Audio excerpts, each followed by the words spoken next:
Shalom, selamat siang, dan salam sejahtera untuk kita semua. Perkenalkan, saya Natalia Ernanda Harista, mahasiswa Sekolah Tinggi Agama Katolik Negeri Pontianak, dengan nomor induk mahasiswa 241011158.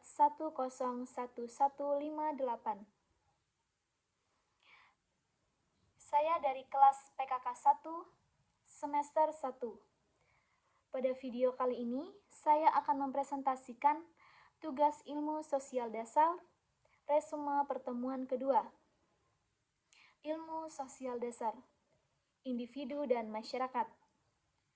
Pertama, pengertian individu. Individu adalah satuan terkecil dari masyarakat yang memiliki ciri-ciri, karakteristik, serta kepribadian yang unik. Setiap individu memiliki peran, hak, dan kewajiban dalam masyarakat serta dipengaruhi oleh lingkungan sosialnya, yaitu permasalahan. Dalam konteks sosial, individu tidak dapat hidup terpisah dari masyarakat karena individu memerlukan interaksi dengan orang lain untuk memenuhi kebutuhan fisik dan psikisnya. Contoh kebutuhan fisik dan psikis. Kita sebagai kaum perempuan tentunya membutuhkan make up atau keperluan kita yang lain-lainnya. Itu adalah salah satu bentuk kebutuhan fisik dan psikis. Kedua, pengertian masyarakat. Masyarakat adalah sekumpulan individu yang hidup bersama dalam satu sistem sosial yang sosialisasi. Masyarakat berperan dalam proses sosialisasi, yaitu proses di mana individu belajar dan menginternalisasi norma dan kebudayaan masyarakat. Sosialisasi sama dengan orientasi dan perkenalan. Mengapa dibutuhkannya perkenalan? Karena seseorang membutuhkan data diri kita untuk mengidentifikasikan mengapa kebutuhan kita, kelanjutan hubungan interaksi sosial kita di masa depan yang akan terjadi. Selanjutnya, peran sosial. Setiap individu dalam masyarakat memiliki peran sosial tertentu yang diharapkan oleh masyarakat. Peran ini terkait dengan status sosial individu. Misalnya, sebagai seorang anak, orang tua, pekerjaan, atau anggota komunitas. Contohnya, peran sosial yang saya miliki adalah saya sebagai seorang mahasiswa yang sedang berkuliah dengan dukungan dan motivasi. Pengaruh masyarakat terhadap individu. Masyarakat membentuk perilaku, sikap, dan nilai-nilai tertentu. Contohnya, memberikan diri untuk mengikuti organisasi atau memimpin organisasi. Karena dengan cara memberikan diri untuk mengikuti organisasi, kita berani mengambil persoalan mendidik dan dalam membagi waktu. Tetapi, suatu saat nanti akan ada masanya kita akan fokus pada satu bidang. Selanjutnya, pengaruh individu terhadap masyarakat. Sebaiknya, individu juga berperan dalam membentuk dan mengubah masyarakat melalui inovasi kepemimpinan atau gerak sosial. Individu dapat mempengaruhi perubahan sosial budaya dan nilai-nilai dalam masyarakat. Selanjutnya, konflik antar individu dan masyarakat. Terkadang terjadi konflik antara kepentingan individu dan kepentingan masyarakat. Individu mungkin merasa terbatas oleh norma-norma masyarakat yang dianggap menghambat kebebasan pribadi.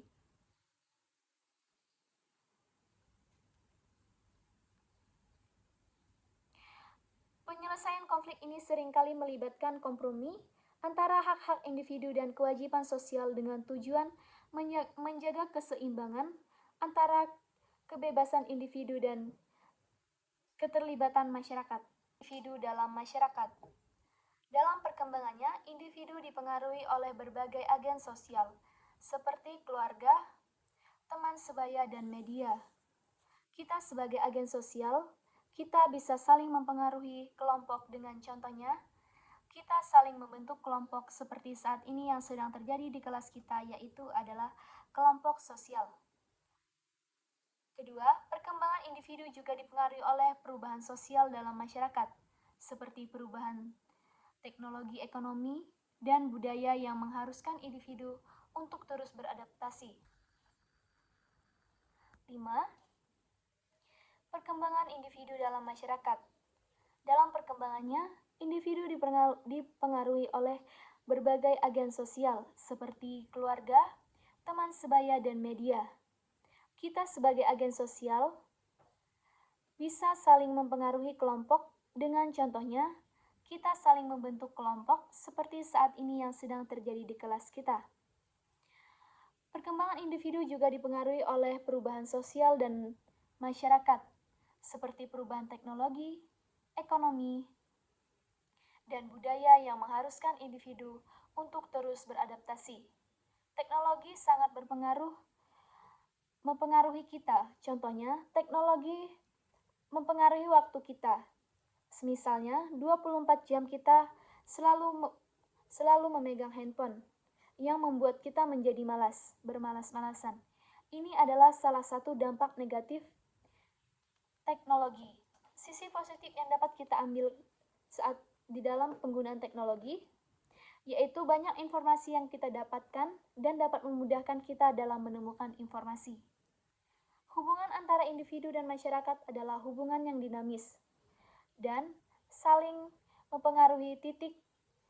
Keduanya tidak dapat dipisahkan karena individu membutuhkan masyarakat untuk berkembang, sementara masyarakat memerlukan individu untuk terus hidup dan berkembang.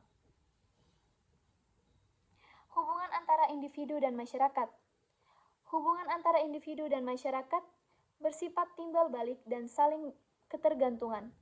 Keduanya mempengaruhi dan membentuk satu sama lain melalui berbagai interaksi sosial, norma, dan nilai dan peran sosial.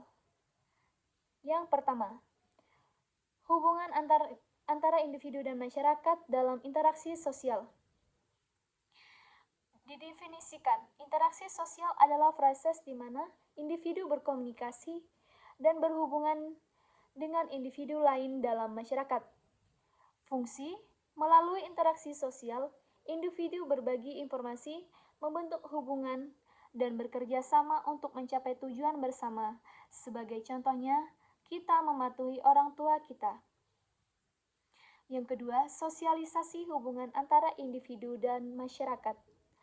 Didefinisikan, sosialisasi adalah proses di mana individu belajar dan menginternalisasi norma, nilai, kebiasaan, dan aturan yang berlaku dalam masyarakat. Ini berlangsung sepanjang hidup, mulai dari keluarga, sekolah, hingga lingkungan kerja.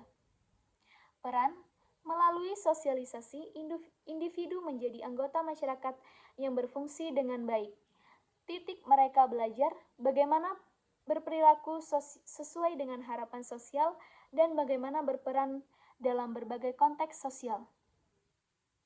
Ketiga, peran dan status sosial hubungan antara individu dan masyarakat. Nilai, norma, dan nilai. Masyarakat membutuhkan perilaku individu melalui norma, yaitu aturan tidak tertulis yang mengatur perilaku, dan nilai adalah prinsip atau standar yang dianggap penting. Selanjutnya, kontrol sosial. Kontrol sosial masyarakat menggunakan contoh sosial baik formal seperti hukum maupun informal seperti tekanan kelompok untuk memastikan individu bertindak sesuai dengan norma dan nilai yang berlaku. Keputusan yang telah dibuat harus dilaksanakan. Misalnya, di sebuah desa ada keputusan kepala desa yang konversinya misalnya hanya membagikan sembako pada pendukungnya. Itu adalah hak yang salah. Seharusnya itu tidak boleh dilakukan karena kita memilih seseorang pemimpin sesuai dengan visi dan misinya. Jikalau kepala desa melakukan hal tersebut, maka kita harus mendemo atau memprotes karena kita memiliki hak. Kelima, pengaruh individu terhadap masyarakat. Yang pertama, perubahan sosial. Individu dapat menjadi agen perubahan sosial melalui inovasi gerakan sosial atau tindakan kepemimpinan yang memperkenalkan ide-ide baru atau menggunakan norma-norma yang ada. Kedua, partisipasi sosial. Individu berpartisipasi dalam berbagai kegiatan sosial, ekonomi, dan politik yang membantu membentuk struktur dan dinamika masyarakat. Keenam, konflik antara individu dan masyarakat, kepentingan pribadi, dan kepentingan kolektif. Kolektif dapat terjadi ketika kepentingan individu bertentangan dengan kepentingan masyarakat. Misalnya, individu mungkin ingin mengejar kebebasan pribadi yang dianggap mengancam keterlibatan sosial. Selanjutnya, penyelesaian konflik. Konflik ini sering diselesaikan melalui negosiasi, kompromi, atau penegakan hukum dengan tujuan untuk menjaga keseimbangan antara hak individu dan stabilitas sosial. Ketujuh, pembentukan identitas. Yang pertama, identitas sosial. Identitas individu dibentuk oleh hubungan mereka dengan kelompok sosial, seperti keluarga, teman, dan komunitas. Identitas ini mencerminkan peran nilai dan norma yang dipelajari dari masyarakat. Yang kedua, individu unik. Meskipun dipengaruhi oleh masyarakat, setiap individu tetap memiliki identitas unik untuk dibentuk oleh pengalaman pribadi, kepribadian, dan pilihan hidup. Kedelapan, adaptasi dan dinamika. Yang pertama, perubahan sosial. Masyarakat tidak statis, ia berubah seiring waktu.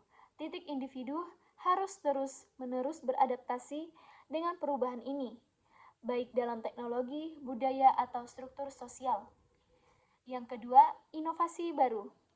Inovasi individual juga berperan dalam mendorong perubahan dalam masyarakat melalui inovasi dan kepemikiran kreatif. Kesimpulan dari materi yang telah saya jelaskan adalah hubungan antara individu dan masyarakat adalah hubungan yang kompleks dan dinamis. Individu membutuhkan masyarakat untuk berkembang dan berfungsi, sementara masyarakat membutuhkan kontribusi individu untuk mempertahankan dan mengembangkan struktur sosialnya. Kedua belah pihak saling mempengaruhi, dan keseimbangan antara kepemimpinan individu dan kepentingan kolektif sangat penting untuk menjadi harmoni sosial. Sekian video saya kali ini. Shalom, selamat siang untuk kita semua.